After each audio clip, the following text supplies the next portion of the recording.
Hello दोस्तों, नमस्ते, प्रणाम। हम किरण शर्मा देख छे मन नहीं लगी, दिल नहीं लगी वीडियो बनाओ शर्मा अपना चैनल पर स्वागत कर छी। नमस्ते प्रणाम जते दाई माई दीदी भाईजी चाची बहन सब कोई सपोर्ट करबे, सब कोई प्यारा आशीर्वाद देबे, अहिना नहीं भूलबे।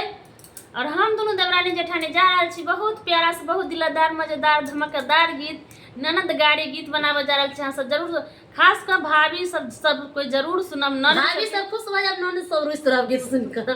और अहाँ सब पूरा फुल वॉच के गीत के सुनब और कमेंट करके जरूर बताब की कहूँ। अहाँ सब तो प्यारा आशीर्वाद दे न रहल छी कुछ दिन से, लेकिन चलू तो ठीक है। जे भी दे रहल छी बहुत खुश छी। अहाँ सबके आशीर्वाद और प्यार से अहिना देते रहो, हमेशा हमरा सबके आगा बढ़त रहो। आई बिल्कुल अहाँ सब लाइक शेयर करे के भूल जाए। हाँ लाइक शेयर करे के नहीं जरूर। अब बहुत प्यारा सा गीत है ननद भाभी के, अहाँ सब जरूर सुनबे, जरूर कमेंट करबे, देखबे गीत केहन है, फुल वॉच करके पूरा सुनबे। गीत बहुत प्यारा सा है। एक तो ये लाइट दुष्टिया है कि जब हम सब वीडियो बनावे एबे स्टैंड बिछान पर धरबे की लाइट कट देते। तो एहन अहाँ सब दुष्टिया बनो, जेहन लाइट है अहाँ सब हम दुष्टिया नहीं बनो। अहाँ सब जरूर शेयर करू, कमेंट करू।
पिया के